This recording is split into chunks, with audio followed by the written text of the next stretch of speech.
Hi everybody, Russ and my Hammers 11. I hope you're all safe and well. If you're new to the channel, please consider subscribing, hitting the bell icon so you're made aware of any time we put new content on. We have another video in our long-running series of Away Day Stories. Today's story is from Gary Killington, who tells us an unfortunate tale of a trip to Boundary Park and a fair West Ham supporter who was cut short, shall we say.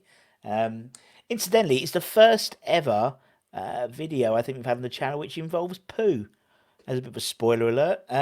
If you've got an away day story, might be funny, might be inspirational, poignant, sad, whatever it is, we'd love to hear about it. You can either write an email or you can record a video like Gary's done. Either or, please send it to myhammers11@gmail.com. We'll get you on the next episode.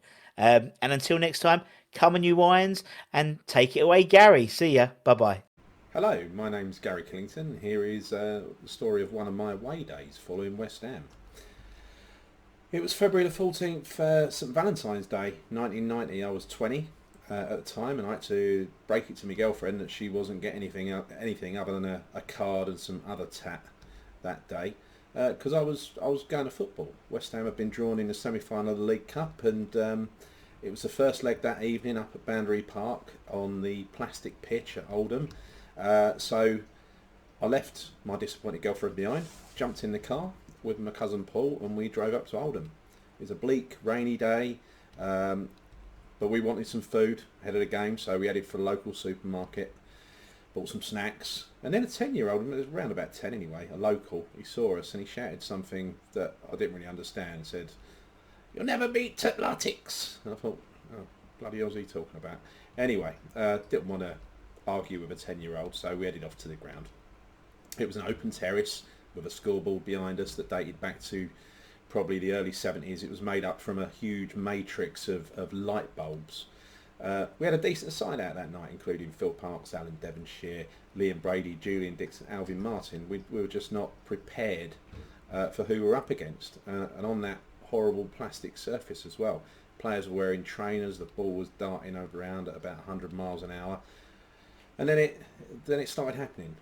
1-0 to Oldham. 2-0. Each time they scored, the scoreboard behind us flashed up goal in big bold letters, and each time it did, a torrent of coins were thrown at it and the bulbs exploded one at a time. I swear every goal they scored that night was smashed along the ground. At least that's the way I saw it anyway. Poor Phil Parkes, it was his last game for West Ham after a wonderful career, and he was having trouble getting down quickly, but it wasn't even his fault because the defence were terrible. In fact, we were terrible all over the pitch. And then the pain just continued. 3-0, 4-0, 5-0, 6-0. At this point, it's becoming a bit of a laugh really. There was only a single light bulb flashing away in the middle of the scoreboard, which gave me, a little bit of happiness.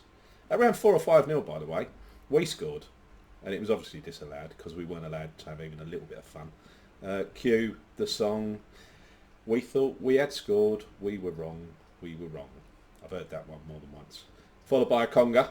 So it was turning into a fun night out, against all odds. Then over to our right, there was a gap appearing in the middle of the fans. I thought, what's going on there? So I peeked over, and some bloke had pulled down his trousers and pants, and he was expressing himself, let's say, in the middle of the terrace. He was just trying to get across what he thought about Boundary Park, and he was probably right. It was proper gallows humour that night, and all you West Ham fans know it well. You've seen it 100 times before. So, but while it was a night to forget, really, I'll never forget it. I still hate Andy Ritchie and Joe Royle to this day. Then on the way home, in typical West Ham fashion, we heard that our manager Lou Macari had not even been at the game. So no wonder we struggled. He was stuck in some betting scandal, and it leads to his imminent demise. And then incidentally, a week later, at Upton Park, the return leg, we battered Oldham in the first half. We were 3-0 up at half time, could have been 5.